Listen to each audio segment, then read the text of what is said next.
After the hour, y'all, I don't know if y'all even on top of the coronavirus and all this stuff that's going on. It was a big shooting at a Walmart in Oakland, California, where the police came in. The police was called. This black man had a bat, and they shot him. He dropped the bat, and they walked over to him and shot him again, and then they shot him a couple of more times after he was already laying down. They shot him again. So and they tased him. So what happened, Rickey? So which one was the tase? So it was 2 tases and 1 shot. So what happened was the man was brandishing or supposedly brandishing a bat. The law enforcement was called, said that initially that the guy was supposed to be robbing the place. They got there, realized he was in fact not robbing the place, but did have a bat that I guess he found in Walmart. He might have just been buying a bat, but nevertheless, thought that it was threatening and tased him. When they tased him, he went down, but I guess he didn't go down the way they wanted him to. So they tased him again and shot him at the same time. So when he was, so they shot him when he was down. They shot him when he was already down. They tased him and then walked closer to him, tased him and shot him again at the same time. And that killed him instantly. Over 100 Walmart customers were there. They had no idea what was going on. There was no seeming threat, so no one knew. They just heard a shot fired and blood, and everyone started running frantically. It was a whole scene. So somebody called and said that he was robbing Walmart with a bat? They just said that there was a robbery in place and that we need law enforcement. When then the law enforcement came, they saw no robbery in place, determined that that was in fact false, but did see a guy with a bat. Then law enforcement approached the guy with the bat and asked him to put the bat down. He didn't put it down immediately. So wait a minute, Eva. So the people that called the police, they was not even calling the police on the guy with the bat. No, they were calling saying that there was a robbery in place. That was the initial call to the police on record. It's a robbery in place at Walmart to deploy the police. And then they came and saw that there was absolutely no robbery, but they saw a guy with a bat. The bat was a bat that he picked up in Walmart. So one can assume he was going to buy the bat. But then police came. And what's that, Kay? No, they tased him the first time, and then he dropped the bat and kind of started walking off a little bit. Then they tased him the second time, and that's when he hit the floor. First of all, he was never a threat, but then he hit the floor. He ultimately became not a threat. So where would the gunshot come in place, and why? And why not shoot him in the leg or something else? Like you had to kill him? And he was a beautiful 33-year-old black man by the name of Stephen Demarco Taylor of San Laredo, California.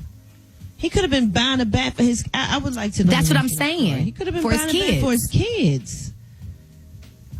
That's crazy. And I'm looking at the video and showing his face, and then it's so crazy with they racist ass. I swear I hate this.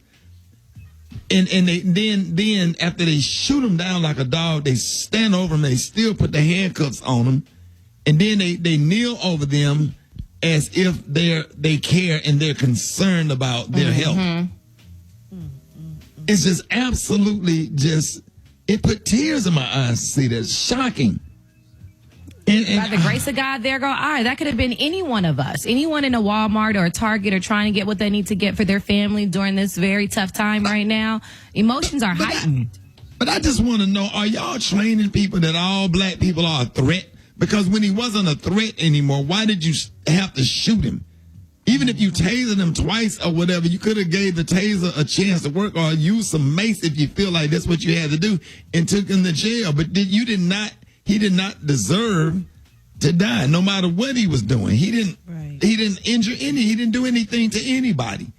From what I saw, if he had an argument, if he had a disagreement, that does not warrant someone's death. Right. And I just hate it. And 9 times out of 10, these police, and I'm not saying all police officers are bad, because a lot of police officers listen to this morning show and they support us or whatever, but it give good officers a bad rap, and it make people just hate the police, period.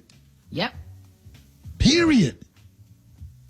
and not trust the police. Mm-hmm. And to shoot that man down like that, like a dog, he didn't deserve to die. And that's crazy, because if you want to go shoot somebody, why you didn't go up there and shoot them white nationalists in Michigan, in Lansing, Michigan, out there in front of the governor's mansions with guns, being a threat, with all kind of assault rifles and weapons, and don't tread on me, and all these racist ass Republicans or whatever. But you'll go in a Walmart and shoot somebody that's buying a baseball bat, or have a baseball bat, or carrying a baseball bat, or whatever he was doing with the baseball bat. He wasn't gonna kill nobody with it. That's crazy. Yep. So disgusting. So disgusting. And the fact, and it's all in the training, in the mindset, in the what do they call it? Fraternal order of police or whatever. They stand behind these officers and they protect them, and they go against, and then he's not gonna get convicted of anything. He ain't going to jail. Not. He's on administrative leave while they do an investigation. He's a 25-year-old kid, paid leave, and then they're going to investigate, and we'll see how that shakes out. Oh yeah. He'll go home to his white wife and his white kids, and have a picnic in the backyard, and still get a check that the black folks out there working their ass off, being paying for him to sit at home and enjoy his family, while these other black folks or whatever got to go and sit up there and plan and go pick out a casket. Makes me sick to my damn stomach. I don't even know what we're doing next. More Rickey Smiley Morning Show coming up.